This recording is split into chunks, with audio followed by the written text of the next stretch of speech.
Bonjour et bienvenue dans cette vidéo. On va faire un peu de prévention autour du sujet des vidéos et d'images d'enfants sur internet. Et plus spécifiquement sur pourquoi ces images n'ont strictement rien à foutre sur internet. Attention, dans cette vidéo, nous allons parler de l'hypersexualisation des enfants. Nous allons parler de pédophilie et de réseaux pédophiles. Âme sensible, s'abstenir. Pour illustrer cette vidéo, je vais prendre un exemple précis sur lequel je suis tombée, mais pour bien le comprendre, il faut que je vous donne un peu de contexte. En 2023, la chanteuse Taylor Swift a fait une série de concerts appelée The Eras Tour, et à cette occasion, une vidéo a refait surface sur internet d'une petite fille qui l'imite. Cette vidéo date de 2017 et fait partie d'une émission de télé-réalité aux Philippines, appelée Your Face Sound Familiar Kid, où en gros des candidats incarnent des célébrités. La jeune fille qu'on voit à l'écran s'appelle... Après discussion interne, l'équipe de Josette la Chaussette a décidé de ne pas donner le nom de la petite même si elle est extrêmement connue aux Philippines, donc pour la vidéo nous avons décidé de l'appeler Choupinette. Et au moment où les images ont été tournées, elle avait 7 ans. Vous dites peut-être « Ouah, c'est trop mignon !» Et c'est aussi le cas des commentaires dans cette vidéo. Bah, je vois pas où est le problème. Elle est trop choupi. Oui, Bob, tu ne vois pas où est le problème. Oh, bien joué. Elle est forte. Le souci, vois-tu, c'est qu'il y en a d'autres aussi qui ne voient pas où est le problème. Dans un monde idéal, il y aurait aucun problème avec ça, mais dans le monde réel, cette vidéo pose problème pour plusieurs raisons. La première est liée à l'hypersexualisation des jeunes filles dans nos sociétés. Qu'est-ce que c'est que l'hypersexualisation? C'est un bordel absolu à définir. Ici, on parle d'un phénomène de société selon lequel de jeunes adolescents adoptent et sont surtout poussés à adopter des codes, des attitudes et des comportements sexuels jugés trop précoces. La psychologue Sylvie Richard-Bessette a dressé une liste de critères comme indicateur de l'hypersexualisation chez les jeunes. Ça peut être une tenue vestimentaire qui met en évidence des parties du corps, des accessoires et des produits qui accentuent de façon importante certains traits et cachent de soi-disant défauts comme le maquillage, des transformations du corps qui ont pour but la mise en évidence de caractéristiques ou de signaux sexuels, des postures exagérées du corps qui renvoient les signaux d'une disponibilité sexuelle, etc. Séparément, dans un contexte isolé, ces choses ne sont pas graves. Je veux dire, beaucoup de gens ont essayé gamin les robes ou le maquillage de leur mère, ça s'est très bien passé. Ils ne sont pas tous devenus psychopathes. Maman, regarde. Oui, mais qu'est-ce que ça fait? Mais je suis trop jolie comme toi. Oui, mais... J'ai regardé, c'était pas périmé. Ah, t'es trop mignonne, ma chérie. Je t'aime très fort. Oui, je suis trop mignonne. Oui. Du coup, il faut le poster. Oui, alors attends. Déjà, alors c'est très mignon, mais tu le refais plus sans la permission de maman. D'accord. Bon, maintenant on va te prendre en photo et on va te poster sur le mur de la salle de bain. Et pas ailleurs.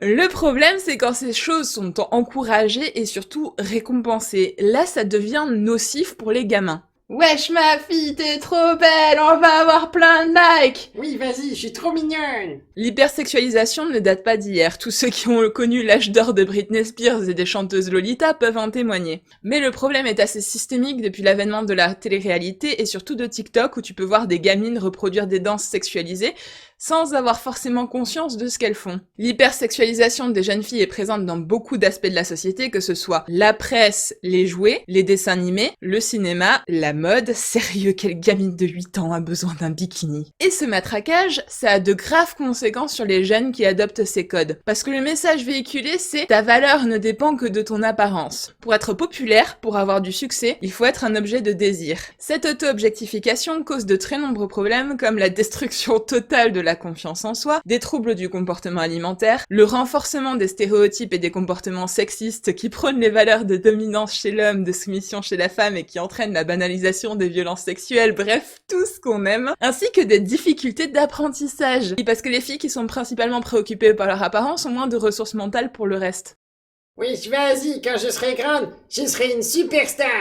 Moi, quand je serai grande, je serai généticienne. Pour sauver le monde. Vas-y, je m'en fous, je vais faire plus de pognon.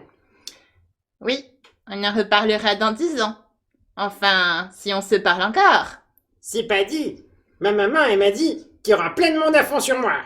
C'est marrant, parce que la mienne a dit exactement la même chose sur toi. C'est pour ça qu'en France, vous ne verrez jamais ce genre de vidéo à la télé. On prend le problème des images des enfants très au sérieux. On en avance, même pour une fois. On a eu des lois dès 1990 qui servaient notamment à protéger les enfants mannequins. En 2012, il y a eu aussi la charte de protection de l'enfant dans les médias qui interdit explicitement de diffuser des images d'enfants hypersexualisées. Il y a eu aussi notamment l'interdiction des concours de minimis au moins de 13 ans en 2013. Tout ça n'enlève pas le problème d'internet qui est très difficile à réguler et de l'hypersexualisation de la femme partout, tout le temps. Bref, ça ne résout pas tout, mais c'est déjà pas mal. Si on repart sur notre exemple, les parents de Choupinette! disent qu'il n'y a pas du tout de sexualisation de leur fille, qu'elle ne s'habille pas tout le temps comme ça, que la culture aux Philippines n'est pas la même, que c'est une émission familiale, etc.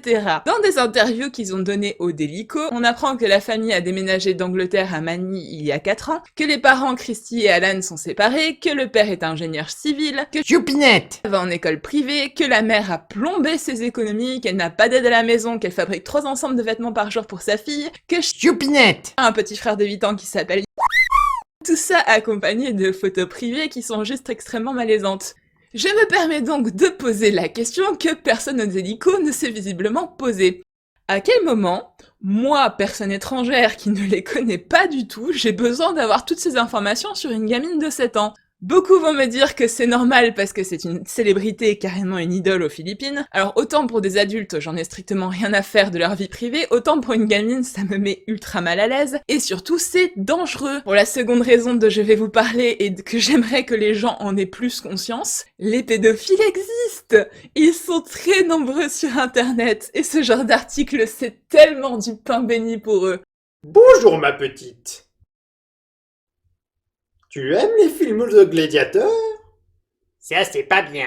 Pour ceux qui vont me dire que je suis parano et que j'ai l'esprit tordu, sachez que la moitié des photos postées sur les sites pédopornographiques ont été postées sur internet innocemment par des parents. C'est des photos qui paraissent innocentes en apparence, d'enfants en maillot de bain, dans leur bain, sur leur peau, ou même en train de manger des fruits. Ce serait bien de ne pas leur filer du contenu pour protéger les enfants. Je veux dire, si vous saviez dans votre ville qu'il y avait 3 pédophiles qui traînaient dans un parc et prenaient des photos, vous éviteriez d'y aller avec votre enfant. Je pense que c'est bien d'éviter de leur envoyer directement des photos, ils peuvent les partager à des millions de leurs copains, vous pensez pas? Alors soyons clairs, il y a beaucoup plus de chances pour un enfant d'être agressé par une personne de son entourage, mais le risque avec des inconnus n'est pas nul. Comme cette femme aux États-Unis en a pu faire l'expérience, vu qu'elle a reçu des appels téléphoniques d'un pédophile qui l'a repéré parce qu'elle partageait toute sa vie et surtout celle de ses enfants sur les réseaux sociaux. He had said that he had seen that we were doing well and that he knew I had kids and that he had,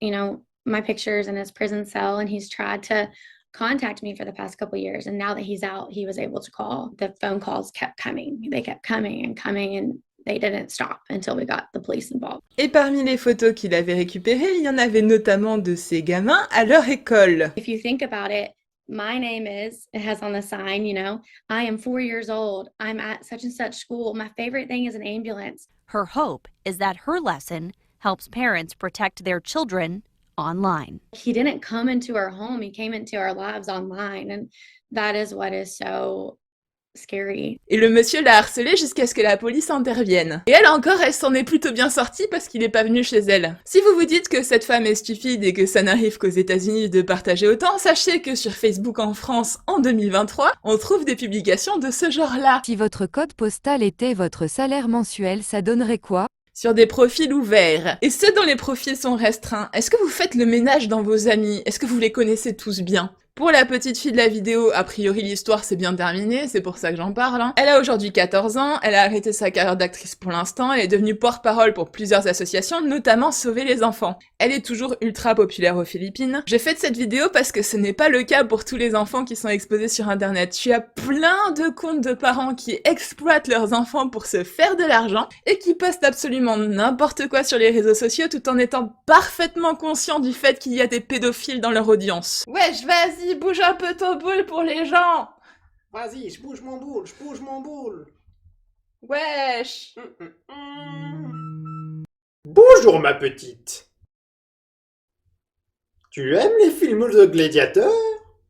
Ça c'est pas bien. Le but de cette vidéo n'est pas d'être alarmiste, on va pas barricader les enfants ou les forcer à porter des combinaisons par 40 degrés, ils doivent vivre leur vie. Mais cette vie n'a pas du tout besoin d'être montrée sur internet. Le message que je veux vous faire passer dans cette vidéo, c'est ne partagez pas n'importe quoi sur les réseaux sociaux, spécialement vos enfants, sensibilisez-les à ces questions, c'est important, et surtout, en tant que société, arrêtons de promouvoir ou juste d'interagir avec les vidéos qui montrent des enfants. Et ce sera tout pour moi pour aujourd'hui. Je remercie sincèrement tous ceux qui ont regardé cette vidéo jusqu'au bout. Je sais que c'est pas les sujets les plus fun du monde, mais c'est extrêmement important. D'ailleurs, je vous encourage, spécialement les parents, à partager votre expérience et vos conseils en commentaire, je pense que ça peut aider des gens. Bien entendu, si cette vidéo vous a plu, n'hésitez pas à laisser un petit like, ça fait toujours plaisir, ou à vous abonner si ce n'est pas déjà fait. Quant à moi, je vais vous laisser parce qu'actuellement, j'ai surtout envie d'aller me brûler les yeux à l'acide et d'aller prendre une très longue douche. Prenez soin de vous. Maman, Oui. c'est quoi ton secret pour être la plus belle? Haha! Mon secret pour être la plus belle. Mais je vais te dire. Une partie de mon secret, c'est que moi, j'ai confiance en moi. Ouh. Et c'est pour ça. Toi aussi, plus tard, pour être la plus belle, il faut que tu aies confiance en toi. Et confiance en toi.